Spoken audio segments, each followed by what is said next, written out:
différentes CAN. Cela nous permet aujourd'hui de faire face à ces enjeux-là. À nous d'être ponctuels et surtout à nous d'être dignes aux espoirs des supporters sénégalais. Je vous donne la liste. Edouard Mendy, Alfred Gomis, Seny Dieng, Formose Mendy, Youssouf Sabaly, Kalilou Koulibaly, Pape Abou Cissé, Cheikhou Kouyaté, Abdou Diallo, Balo Touré, Ismaïli Jacob, Pathé Ciss, Nampalis Mendy, Idrissa Gana Gueye, Pape Matar Sarr, Pape Gueye, Moustapha Nam Loum Ndiaye, Nicolas Jackson, Sadio Mané, Ismaïla Sarr, Crépin Diatta, Famara Diédhiou, Boulaye Dia, Iliman Ndiaye et Bamba Dieng. Merci.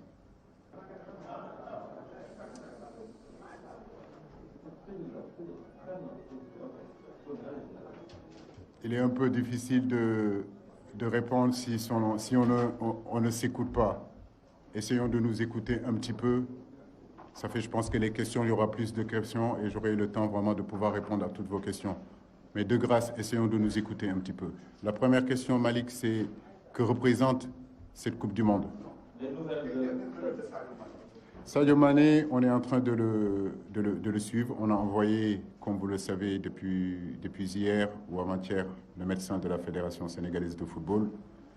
Hier, il a passé toute la journée à Munich. Après, il est parti en Autriche, toujours pour pousser les examens concernant la santé du garçon. Je crois que la bonne nouvelle aujourd'hui, c'est qu'il n'y a pas d'opération. Ça, déjà, c'est une très, très, très bonne nouvelle. Après, comme je vous le dis, on s'est donné la possibilité de se retrouver en réalité la semaine prochaine. Et ça va coïncider que la blessure de Sadio va toucher une semaine, peut-être 10 jours. Et à partir de là, on fera un autre IRM de contrôle pour voir l'évolution de cette blessure-là. J'ai préféré le garder dans le groupe parce que c'est les situations qu'on a déjà connues à un degré moins avec Ismaïla Sarr à la CAN. On a su bien le gérer. Sadio est un joueur à part dans notre effectif. Donc il est important de continuer à suivre sa blessure en espérant en tout cas d'ici 2 semaines ou 3 semaines, il y aura une évolution. Mais nous sommes vraiment optimistes. Et comme je vous le dis, au niveau de la réglementation, j'ai le temps de faire un changement. Donc ça veut dire que juste avant notre premier match, il y a une possibilité de changer. Mais en tout cas, on se donnera tous les moyens nécessaires pour pouvoir justement récupérer Sadio Mané. La deuxième question, c'est à quoi ressemble cette Coupe du Monde? Qu'est-ce que cette Coupe du Monde représente? Mais regardez la salle, vous voyez que je n'ai pas besoin de répondre. Donc je pense que vous connaissez déjà la réponse. Aujourd'hui, nous avons travaillé très dur pendant des années pour amener cette équipe-là à ce niveau. Au départ, quand je venais d'arriver, il y avait dizaines de journalistes. Aujourd'hui, ça me fait plaisir de voir que tous les journalistes du pays, du continent, du monde entier sont là. Ça, c'est un travail qu'on a mis en place. Donc, c'est une Coupe du Monde qui est très important, malgré, c'est vrai, les difficultés que nous vivons avec les blessures, les difficultés que nous vivons avec les absences. Je crois que notre rêve, ça a toujours été d'amener le football sénégalais, l'équipe nationale du Sénégal à ce niveau-là. Et nous y sommes, donc cette Coupe du Monde-là. Malgré les difficultés, nous y allons aussi avec beaucoup d'ambition, beaucoup d'humilité et surtout, comme je l'ai dit, essayer en tout cas de faire le maximum match après match pour justement atteindre les objectifs qui sont fixés, c'est-à-dire pourquoi pas gagner la Coupe. Merci. Mariam Ndiaye. Ma question est de savoir comment, si toutefois ça demande, vous m'entendez? Oui, éloigne le micro parce que ça... Ouais.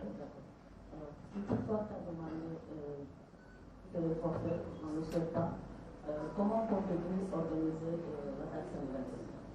Écoutez, perdre Sadio Mané, ce n'est pas quelque chose de mince pour un entraîneur, pour l'équipe. Je dirais même pour le football africain. Aujourd'hui, on n'a pas envie d'y penser, mais forcément, on est obligé d'anticiper au cas où Sadio Mané serait absent. Mais pour l'instant, comme je vous l'ai dit, on a encore le temps devant nous. Je n'ai pas envie de parler d'absence de Sadio Mané, même si au fond de ma tête, j'essaie de m'y préparer. Nous donnerons les moyens, en tout cas, de pouvoir récupérer Sadio. Effectivement, on a encore une dizaine de jours devant nous qui nous permettra de voir est-ce que l'évolution de cette blessure continue à se cicatriser ou effectivement il faut changer de joueur. Mais pour l'instant, il n'est pas question de changer quoi que ce soit. On regarde les 26 joueurs qui sont là. Nous verrons au fur et à mesure des jours et des semaines. Merci. Je crois que la Hollande n'est plus à présenter. Vous l'avez dit, c'est une grosse équipe. C'est une grande équipe. C'est une équipe, je dirais même qu'une équipe qui n'a pas de faille. Voilà, une équipe forte individuellement, une équipe forte collectivement. Il n'y a rien à dire là-dessus. Maintenant, nous sommes le Sénégal.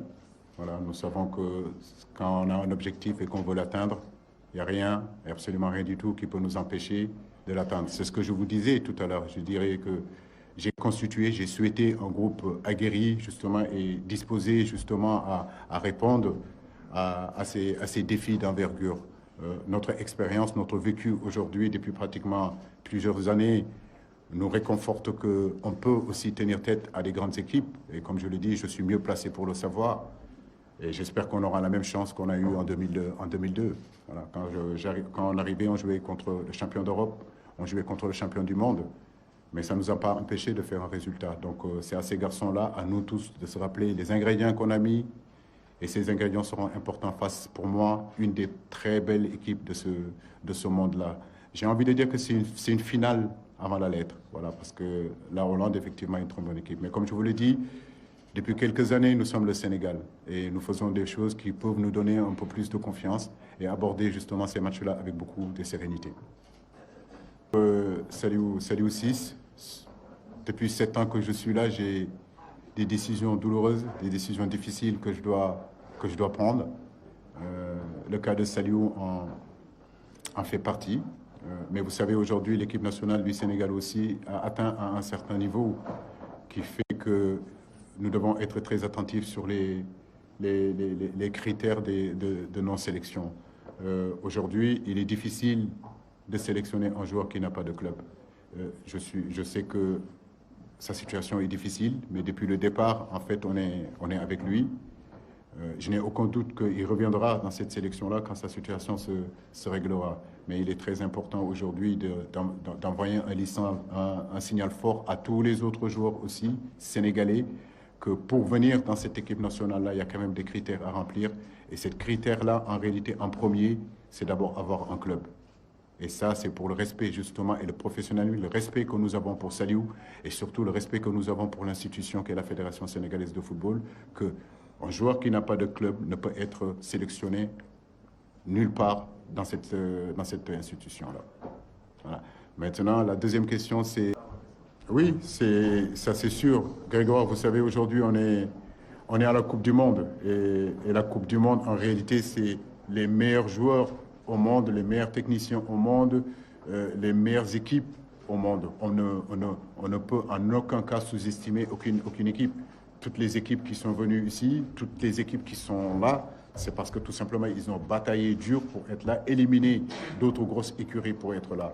Et puis, nous, on n'a pas non plus cette manque d'humilité, cette prétention de ne pas choisir, de ne pas respecter nos adversaires. Et ça, tu le sais, tu nous suis depuis des années. La meilleure